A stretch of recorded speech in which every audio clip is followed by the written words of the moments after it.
guys, Renata Sander here from MeetAdvisors.com, and I'm joined with AJ Nelson, co-founder of Clusterflunk. How are you? I'm good. Thank you for having me today. Thank you for coming. So I want to start off with asking you to tell our audience a little bit about your background and who you are. Yeah, so I'm AJ, obviously. My co-founder and I, we were both born in Cedar Rapids, Iowa. We ended up going to high school together. Oh, okay. We ended up going to separate colleges, but ended up meeting at the University of Iowa. And, we started Clusterflunk when we were, 19. Wow. And I'm 22 and he's 23 now. Mm-hmm. So we didn't have a ton of prior experience to that. But I worked for a few companies like Dell. I had a job with a management company in Dallas for a summer or two, and Joe had worked for Google and SurveyMonkey. Mm-hmm. So it's kind of like our quick pitch of our background. All right. And tell our audience a little bit about Clusterflunk and what is it? Yeah, so Clusterflunk is pretty simple. It's a platform to get students better grades, and how we go about doing that is it's simple. We allow students to ask questions and share files. Okay. So you can talk to students that are studying similar things, students that are in the same classes, students that are at the same school. Mm-hmm. And is this like a web page? Is it an app? How can someone access your platform? Yeah, so it's both. We started off predominantly as a website, mm-hmm. and off of that, we obviously saw a huge usage in mobile, so we built an iOS app, and an Android app is coming soon. All right, great. And what makes Clusterflunk different than other platforms or other similar platforms? Yeah, so why we started Clusterflunk in the first place, we went to a large university at the University of Iowa, and as you can imagine, there's big lecture halls there. Yes. Like 200-300 students, and by the end of the semester, I'm sure you could imagine this too, that we would meet like 2 or 3 of those students, tops. So that was kind of our first big issue is, we're not meeting the kids that we're going to class with, we're not meeting the kids at our university. The second big one was as Joe and I were actually studying for an exam together. We ended up not doing too well. The night before the exam, we were studying together, and we ran into a problem on our study guide.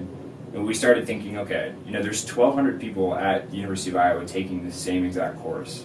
We're sitting in the library full of 1,000 students at least.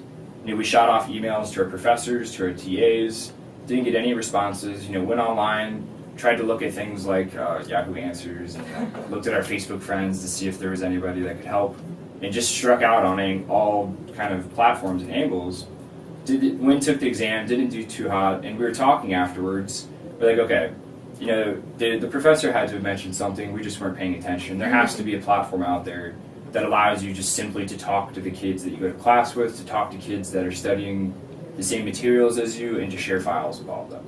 Sounds really simple, right? You would think, yes. After looking through kind of the market and realizing that there wasn't anything that did that, we kind of set out to build Clusterflunk. So I have to ask, where did the name come from? Because I can guarantee if I attempt to say this 5 times in a row, it's not going to turn out so great. So where did it come from? Yeah, so we went through a ton of naming exercises, as every company does, I'm sure. And we came down to 2 core things, that we wanted a group of people and an education term. So we thought of, I think, 5 or 6 different names that had those 2 things, like study social, and some just really lame names. Yeah. But 5 of them, and what we did is we put them out on a Facebook survey, and Clusterflunk was one of them, obviously. Mm-hmm. And the survey, kind of told us that it's very obvious that people wanted Clusterflunk to be the name. And so it was cool from day one. We kind of had this mindset that we really weren't going to pick things that mattered to us. It was we were going to take data, and we're going to talk to our audience, and talk to our users, and let them decide for us. So what are some of the challenges that you've seen growing this business? Yeah, there's hundreds. All right, one of them. I always like to answer this question, Joe and I both do, with that it's never really one big challenge or one big problem. It's more about building this mindset, or kind of building a system on how to go about the daily problems. Because on a day-to-day basis, there's tens of problems you have to tackle. Mm-hmm. But it's more about deciding which ones are more important and which ones you should allot time to. Which ones can I get 80% of the output for like choosing only 20% of the actual problems, if that makes sense. The 80-20 rule. Yeah, so I think that was kind of the toughest hurdle to get over. And once you figure that out, it makes things a lot easier. So far, you've started the company about 2 years ago, you told me previously. What do you feel is one of your greatest accomplishments? Yeah. So I think our greatest accomplishment to date is, our beta school, the University of Iowa, which we stayed there for a full year. Mm-hmm. We ended up getting a little over 2/3 of the university actually using the product. Wow. This is like right around 16,000 of the 21,000 undergrads. Mm-hmm. So that, I think, to date is our biggest milestone, per se. And then, we raised a bunch of money off that as well. Hey. So what's next? Yeah. What's next for you? A lot. Clusterflunk. So we've obviously, so you could say we've done well or succeeded at one university. So now it's kind of, now we have to go out and do that at every university. Right. So what we've done is we opened up the platform and the product and the mobile app to all students, high school, university students across the world. So that's kind of our next frontier, I guess.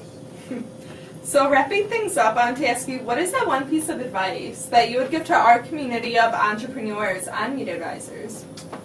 Yeah, I think the best piece of advice that's really helped Joe and I and the company, everyone in our company move forward, is just to become a lifelong learner.